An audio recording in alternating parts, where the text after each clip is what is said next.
जय गुरु गोरखनाथ। ओम नमः शिवाय। मैं किस्मतनाथ। मेरे पास एक केस आया था, मैं उसी के बारे में आज आपको बताना चाहती हूँ। हमारे पास एक केस आया था, जो उस घर में उसका दादा था, वो इलाही बख्श पीर को मानता था। वो इलाही बख्श पीर की सेवा करता था। मानता तो वो किसी को था, उसको था इसको मानने से मेरे घर का काम काज सब बन जाएगा, और उसका बनता भी चला गया। सब कुछ उसका ठीक होता चला गया। तो एक दिन वो अपना शरीर छोड़ के चला गया। जब शरीर छोड़ के चला गया तो वो अपने पोते के सिर पे आने लग गया। तो उसका पोता भी इलाही बख्श पीर को ही मानने लग गया। तो जब जैसे वो अपना काम करता गया तो अचानक से जो उसका दादा है, उसके शरीर पे आना बंद हो गया, क्योंकि किसी ने उसके ऊपर मसानी और प्रेत छोड़ दिया था, जिसके वो बंधन में हो गए थे। उनके घर के कुल देवी देवता, पितर, और जो उनके घर का ये सेवादार उनका दादा था, वो बंधन में हो गया। वो जब वो इस गद्दी पे आए, गद्दी पे आके जब उसने हमें बताया कि ऐसे लाई बख्श की हम गद्दी लगाते थे, कुछ टाइम से हमारे घर में ये चीज़ हो रही है। तो हमने चेक किया तो सब कुछ बंधन में था। सारा बंधन में खोला। बंधन में खोलने के बाद तो जब उसका दादा उस पोते के सिर के ऊपर आया, तो उससे हमने पूछा, भी तू अब यहाँ अब कहाँ रहता है? तो उसने कहा, मैं इलाही बख्श पीर के पास रहता हूँ। कहते मेरी मुक्ति नहीं हुई है। मैं करना तो कुछ और चाहता था, पर मेरे से इलाही बख्श पीर को मैंने माना और पूजा। आज मैं इलाही बख्श पीर के पास हूँ, उसका सेवादार बन के मैं वहीं हूँ, पर मेरी मुक्ति नहीं हुई है। मुक्ति नहीं हुई मेरी, बस किसी वजह से। कहता मैं मानना तो किसी और को था, पर मैं मानने इनको लग गया। तो ऐसे उसने हमें बात बताई। मैं आपको यही कहना चाह रही थी कि गीता में भी लिखा है, हम जिस चीज़ को मानेंगे, जिसका हम जाप करेंगे, हम उसी के पास जाएंगे।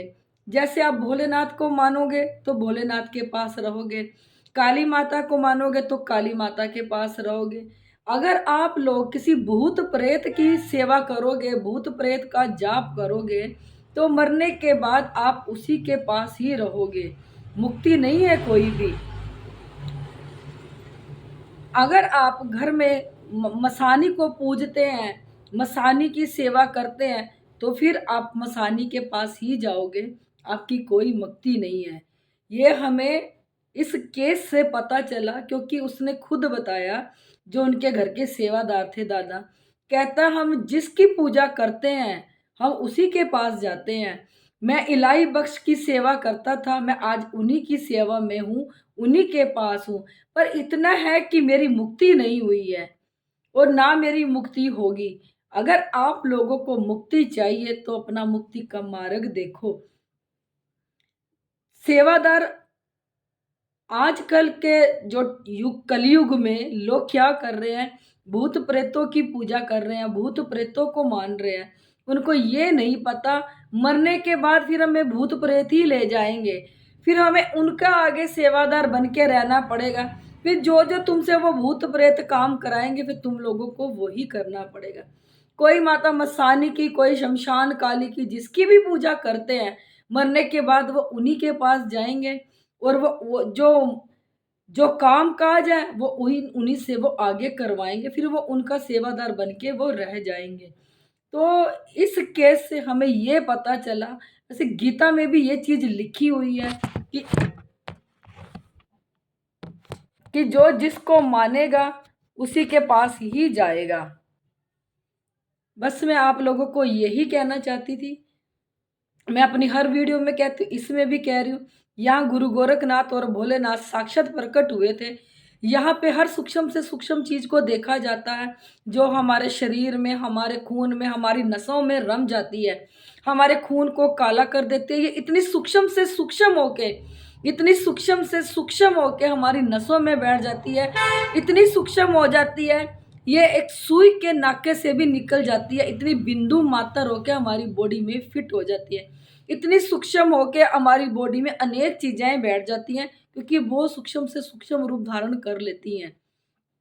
कईयों को काले परछाएँ दिखती हैं, कईयों के साथ गंदा काम होता है और जिसके ऊपर ये चीज़ें होती हैं, उनको पूरी बॉडी में दर्द भी रहता है। देखो कईयों को महसूस होता है, कईयों को महसूस नहीं होता, क्योंकि कईयों को ये सूक्ष्म चीज़ें महसूस कराती हैं और कईयों को ये बिल्कुल भी महसूस नहीं कराती। फिर अंदर ही अंदर ये हमें रोग लगाती रहती हैं, फिर हम डॉक्टरों के पास जाते हैं, दवाइयाँ खाते रहते हैं, दवाइयों से भी हमें कोई आराम नहीं आता, ना हमें कोई दवाई लगती। क्यों? अगर हमारी बॉडी में कोई बीमारी भी है ना, और अगर हम दवाई भी खा रहे हैं, तो ये शरीर हमारा नहीं है। इस शरीर के अंदर अगर भूत प्रेत बैठे हैं तो वो शरीर उनका है, वो जैसा चाहेंगे वैसा चलाएंगे। अगर हमारी बॉडी में कोई बीमारी है, हम दवाई भी खाएंगे तो जो अंदर हमारे भूत प्रेत बैठा है वो ग्रहण करते हैं, हमारा शरीर ग्रहण नहीं करता, वो उनको जाके मिलती है। इसलिए अगर कोई बीमारी भी है ना तो वो हमें आराम नहीं आने देती, क्योंकि वो दवाई का असर हमारे ऊपर होता ही नहीं है, दवाई उनके शरीर में जाती है। और कईयों के साथ तो गंदा काम इतना होता है, जिनके साथ बीतती है ना वो उन्हीं को पता है। आज इस कलयुग में घर घर भूत नाच रहे हैं और भूत प्रेतों से दुनिया बहुत दुखी हो गई है, क्योंकि ऐसे ऐसे केस आए मेरे पास, ऐसे ऐसे केस आए, मैं खुद हैरान होती हूँ कि वाकई दुनिया में ये सब कुछ चल रहा है क्या? भूत प्रेत इतने सक्षम हो चुके हैं कलयुग में कि लोगों की बॉडी पे कब्जा करके जैसा चाहे वैसा करवाते हैं। ऐसे ऐसे केस आए मेरे पास, क्योंकि जिस घर में देखो दारू मीट अंडा है, ये लोग अगर इन चीज़ों का सेवन कर रहे हैं, देखो उनके घर में तो सूक्ष्म से सूक्ष्म ये चीज़ें बैठी हैं।